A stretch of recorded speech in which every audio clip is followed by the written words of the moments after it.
Alright, so here she is. This is the Z-Pack Zero custom backpack. Just got this in a couple days ago. It is made from carbon fiber, an ultralight high-tech material. So it's custom made, which means it's made to order. So when I ordered it, I told them exactly what I wanted, and it's exactly what I got. So I'm pretty stoked on this pack. It's awesome. It only clocks in at about 9.5 ounces. The only things that I had added on were the roll top closure, so it works like a dry sack. You just unbuckle it and unroll it. The holsters for my sleeping pad.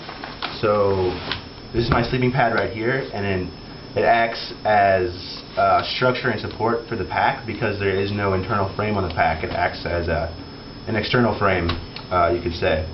And then I also had a hydration port added and hip belts. Some people don't hike without hip belts, but I definitely prefer hiking with them, so I have these padded hip belts added. Alright, so the first piece of gear besides the bag would be this Gossamer Gear torso pad. This is definitely an ultralight sacrifice here using this guy. It's nice for what it is, but it's only 4.5 ounces, so obviously it's going to have a limited amount of comfort compared to your bigger blow-up pads, but it's definitely a great way to save weight, and it's definitely a good addition to this type of pack to add the external structure, because without it you're basically just a piece of cloth right here between your back and the bag. Alright, so pop her open. So with packing most any backpack, you want to pack the heavier weight, which would be food and water, in the central area and closest to your back. So right here is my water bladder, and right here is my food bag. So those are central and closest to my back as possible. Alright, so up top we have maps and compass, and also it will be a wallet for me, which will hold my cash cards and ID. So it's good to have on top, so you can just pull it out and get orienteered pretty easily. Alright, next is electronics bag. This has most of my electronics that I don't carry in my pocket. So headlamp, it's just a black diamond headlamp with a few different modes. I like it. I've been using it for a few years. I chose to go with the MP3 instead of using my phone as an MP3. This is a SanDisk 4 gig MP3, but you can also add 32 gig card.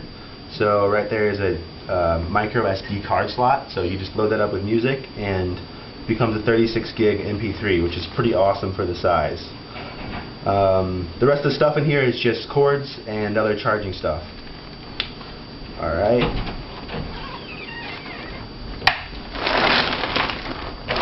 Up next for electronics is my external battery and solar charger. I decided to go with the solar charger because there's going to be so much sun on the PCT, and this also stores battery inside the device, so should be able to charge up my phone about 2 times, and then I can hook it to the outside of my pack and charge it as I go along, or just when I'm taking breaks. Alright, that's it for electronics. Up next is my clothing bag. This was right next to my electronics. It's pretty light. It's up top. It's about 1.5 pounds. This is all the extra clothing I'm bringing on the hike. Not really any change of clothes, but just extra stuff you might need. Well, definitely need as I go. So up first is Granite Gear Power Stretch gloves. They're lightweight running and hiking gloves. You don't want anything beefier than that when you're moving so much when you hike.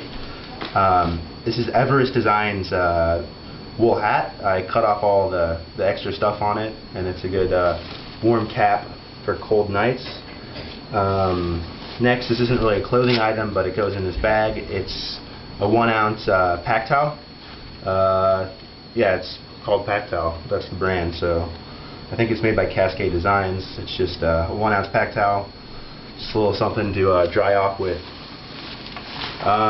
Let's see. After that would be, this is my ULA kilt, rain kilt. So I guess I'll pop this out and show you kind of how it works. So instead of doing rain pants, this is pretty much ultralight version of rain pants, and also it's more breathable. Your ankles and your lower legs might get a little wet, but the majority of your torso stays nice and dry and well ventilated if you're hiking in rain. So it looks a little goofy, but I really like the idea of it. I haven't really tested it out in rain, but I've heard really good things about it. So that's it. Pretty snazzy. You can also wear that. Wear this when you're doing laundry at a laundromat. A little modesty kilt. Alright, next is my rain jacket. This is Outdoor Research extra large helium 2 rain jacket. Super lightweight. I think it's about 7 or 8 ounces.